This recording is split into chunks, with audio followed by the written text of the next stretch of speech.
तो अब हम बताएंगे आपको प्रमेय वाही बिंदु से वृत्त पर खींची गई स्पर्श रेखाओं की लंबाई बराबर होती है। बहुत महत्वपूर्ण प्रमेय है, किया जाता है। ठीक है, इसके बाद की जो प्रश्नावली है वो प्रश्नावली इस प्रमेय से ही संबंधित है। और आपके जो 6 नंबर के प्रश्न भी आते हैं तो उसमें भी 2 या 3 नंबर में ये प्रमेय आपसे पूछा जाता है, बाकी फिर इससे संबंधित प्रश्न पूछा जाता है। तो देखो हमको क्या क्या दिया है। जैसा कि प्रमेय में हमसे कहा गया है कि वाही बिंदु से वृत्त पर खींची गई स्पर्श रेखाओं की लंबाई बराबर होती हैं, तो इसका मतलब हमको दिया गया है एक वृत्त जिसका केंद्र क्या है, ओ है, हमको दिया गया है।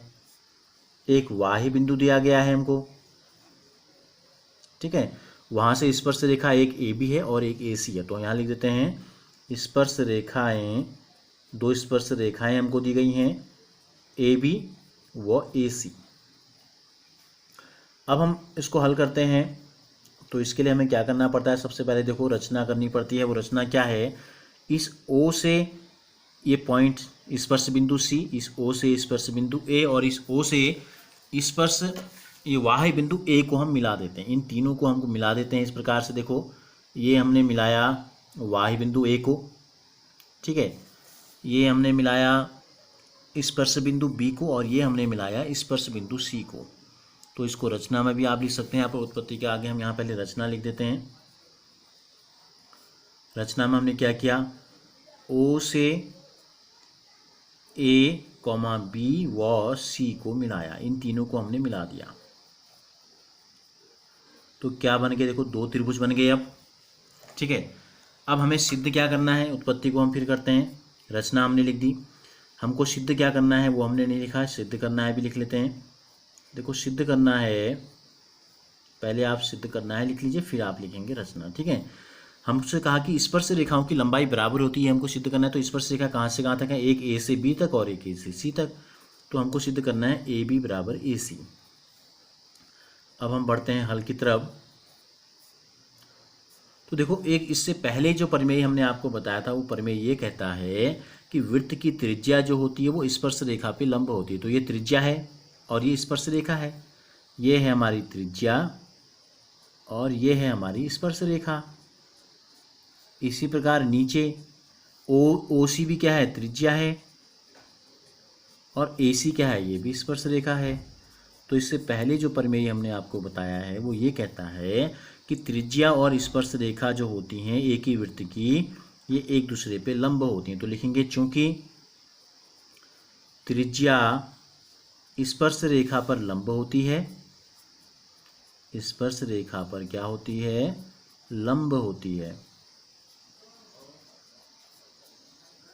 इसलिए ये कोण भी, कोण ओ बी ए, कोण ओ बी ए जो है ये भी, और कोण ओ सी ए भी, कोण ओ सी ए भी दोनों बराबर भी होंगे और दोनों 90 अंश के भी होंगे, ठीक है। चाहे तो समीकरण नंबर 1 इनको ले लेते हैं। ये प्रमेय हमने लिख दिया, ये होती हैं। अब देखो इन 2 समकोण त्रिभुजों में अब हम लेते हैं, दोनों समकोण त्रिभुज ले लेते हैं। समकोण त्रिभुज एक का नाम है ओ बी ए व दूसरे का नाम है ओ सी ए।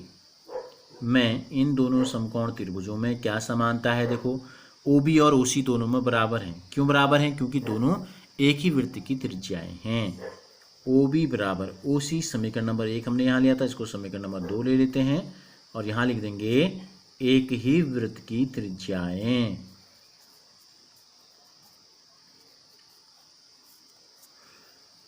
और समकोण हम इसको सिद्ध कर चुके हैं पहले ही, ठीक है।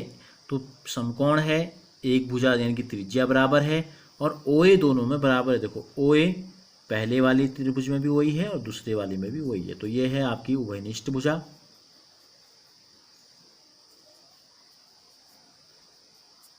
यानी कि कॉमन है दोनों में। तो अब इन दोनों त्रिभुजों में देखो ये भुजा इस भुजा के बराबर हो गई और ये भुजा दोनों में कॉमन हो गई। और ये है क्या, ये आर है, ठीक है। समकोण त्रिभुज हमने लिख दिया है, तो ये आपके हो गए।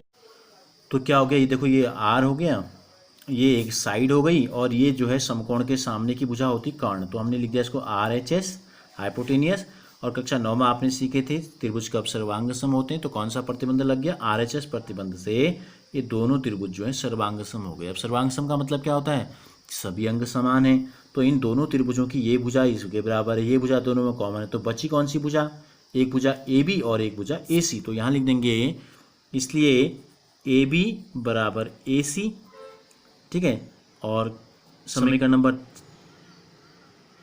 4 लिख देंगे इसको, और लिख देंगे CPCT यानी कि सर्वांग सम त्रिभुजों के संगत भाग। तो यही हमको जो है सिद्ध भी करना था। तो इससे सिद्ध हो गया AB और AC बराबर हैं, तो इसका मतलब एक ही वृत्त की जो वाही बिंदु से वृत्त पर स्पर्श रेखाएं डाली जाती हैं उनकी लंबाई बराबर होती है।